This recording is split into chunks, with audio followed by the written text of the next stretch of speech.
What's going on, analysts? Welcome to another episode of our All About Analysis YouTube channel, where we talk about all things crime analysis. Our episodes are a balance of interviews and tutorials all about crime and intelligence analysis. In today's episode, our guest is a civilian crime analyst from the UK, and she discusses her passion for crime and intelligence analysis, how she transitioned from being a mathematician and statistician to establishing herself as a leader in the crime analysis community, and how she leveraged social media to address the gaps and underreporting of sex offenses on the transportation system in London. If you're a crime analyst or remotely interested in a career in the field, or simply intrigued by this description, click that subscribe button and hit that bell so you don't miss any of our new episodes. Now let's go ahead and get started.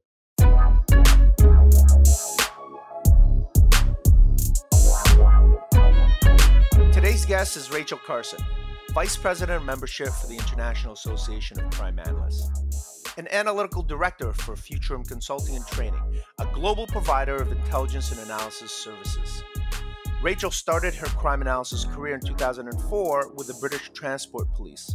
She then went on to lead the Transport for London Intelligence and Analysis team alongside London's 3 police agencies.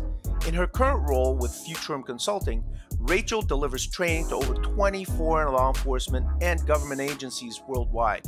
Her expertise lies in open source intelligence, particularly in the critical role open source has in criminal investigations and intelligence operations.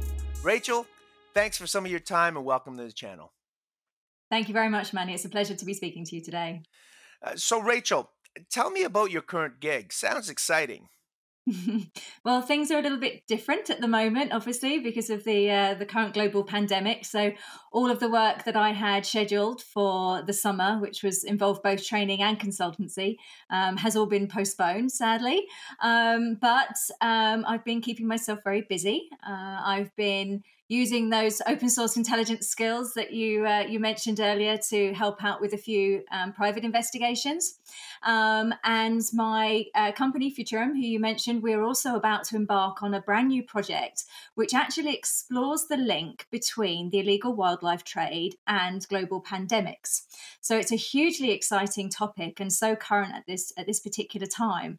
Watch this space. We're very close to launching this project, and we're hoping it's going to make a pretty big impact. And if we can really start to tackle the illegal wildlife trade, then hopefully prevent situations like this occurring in the future. So we've got all that going on. I'm also currently rewriting some of my training material. I'm taking the opportunity of having some downtime from the classroom to actually rewrite some of my material and trying to improve on it, develop some new scenarios. I've actually got a training course in Northern Europe coming up at the end of August. So I'm building up towards that at the moment. So keeping busy, lots of interesting stuff going on. That's some exciting stuff. What inspired you to get into crime analysis? I didn't actually have any background in criminology or law enforcement or anything. I was actually a trained mathematician and statistician. And I started off my career in, aviation initially, and then I worked my way into insurance. And I was doing what I guess you would describe as risk analysis. And I did that for 3 years. It was great. It was quite interesting. I was modeling the frequency and severity of accidents, like car accidents, for example, to basically model the risk rating algorithm that the insurance company that I work for used to basically work out people's quotes when they phoned up for car insurance.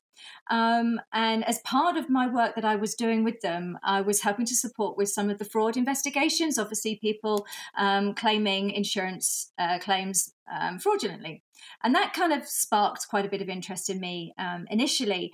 And it was just at this time, this was back in early 2000, that the National Intelligence Model was brought into the UK, and it was a requirement for all UK police forces to implement this model. All the police forces had crime analysts, sort of, but they had no structure or framework to work within. And the National Intelligence Model was just literally launched at the same time. And I heard about this and I thought, that sounds pretty exciting.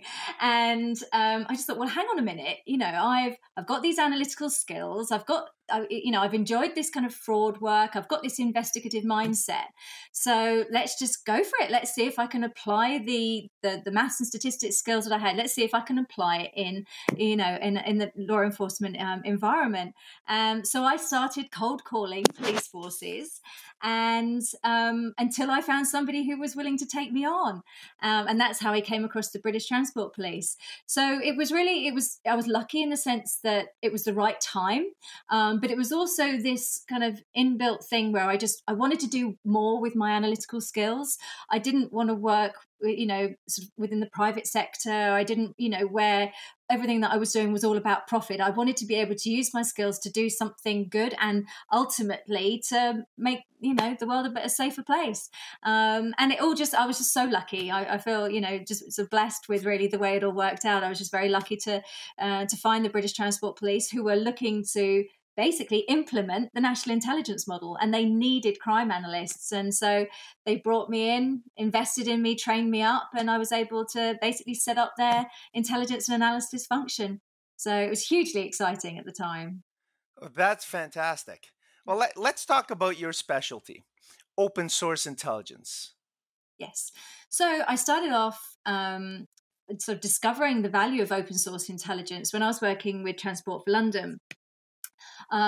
Basically, one of the priorities for Transport for London was sexual offences that are being committed on the transport system in London. And we'd done a lot of research around this, and we'd identified that sexual offences were a very underreported crime. A lot of victims were not coming forward, not reporting them. And so from an analysis point of view, it was really hard to make recommendations for police intervention because we didn't know where, when, why. We just didn't know why all these offences were taking place. So we then took to social media. Hey, if you're getting value out of this video, can you smash that like button? That'd mean the world to us. Now let's get back to the interview. We then took to social media to see whether people were sharing their experiences about sexual offences on particularly the underground system or on the bus network. And we found that they were. And we started to discover that actually social media, particularly Twitter, were at the time, this is a way back now, was really valuable at uncovering where other offences were taking place. So that was kind of how my interest in social media and the use of open sources really started. And it's grown from there. And since then, I've used for obviously for criminal investigations, for counterterrorism monitoring, and profiling of people and what have you as well. So it's really just grown from that initial kind of like, oh, hang on a minute, we can use this to identify something that we don't currently, which currently isn't reported, to then actually realizing that you can actually build through open sources such a tremendous profile of not just offenders, but the victims as well. And you can start to understand and really add value to any kind of investigation to understand why something's happening. And so, so that's kind of how it's all grown. And I've now been lucky enough to use open source intelligence not just for policing purposes, but in the commercial sector as well. So because of the due diligence value that it can add for people who are looking to invest and connect and network and things like that. So the value in it is tremendous. It really is. Exactly. And the skills are transferable. I mean, it's not just 100%. For law enforcement. Absolutely. 100%. Yeah. Now, you've traveled the world delivering training to law enforcement agencies and, based on your experience and observations, what challenges do these agencies have in common? I think one of the key things that everybody has in common is keeping their skill sets up to date. The world that we're working in and the discipline that we are using is evolving all the time. New techniques are being developed, new software is available, and there's always the next best thing. And I think it's very easy to get stagnant and to not move forward. And also, you think criminality is changing all the time as well. Offenders are changing their methods of operation. They're using different techniques. So we need to try and be one step ahead all the time. And it's very easy to not keep up and not be ahead of the game. And if I think even just simple tools like i2, if you think about how they have evolved, just understanding how you can get the most out of them always. Open source intelligence, again, they are the new tools and techniques. You have to be on top of what they are. Otherwise, you lose the ability to really exploit that as a valuable information source. So I think this is what everybody's challenge is just making sure that you're always the best that you possibly can be, so that ultimately you can do the best possible job at helping to fight crime. Well, that brings me down to the IACA. So let's talk about the IACA. What changes do you see happening in the crime analysis community, and where do you see the IACA in the next 3 years? Okay, so I think the IACA is going to become far more international, and we're already growing our international membership, which is just fantastic. I just love seeing the figures creeping up, and I think through that we're going to be seeing so much more sharing of our experiences and our skills and our knowledge. I think the more cross networking that we can do, across all of the different agencies and across borders, the stronger and the better that we are as crime analysts. That we've all got experiences and knowledge that we can share. Even people who are coming in, fresh or have perhaps come from a different business sector, they've got so much to bring. And I think that's for me one of the things I'm so passionate about with IACA, because I know the network that I have built myself, and the value that I get from those both friendships and professional networks. And I think I see the IACA as this one big family of analysts who are all out there to achieve the same thing. And And so I just see more of that. The more international that we get, and the more that we grow, and the more the resources that we offer, the more we're able to connect people, the more training we can offer. I just think that the stronger we become as a community. And as far as crime analysis or your work in training, what do you find most rewarding for you? It's when the penny drops. It's when people finally get it. It's when the training that I do is very practical. It's very hands-on. And I will always run a scenario that runs through the entire course. So as well as having the key learning objectives, where there are sort of lessons that I deliver, it's always then followed up through this scenario. So every single segment is followed up.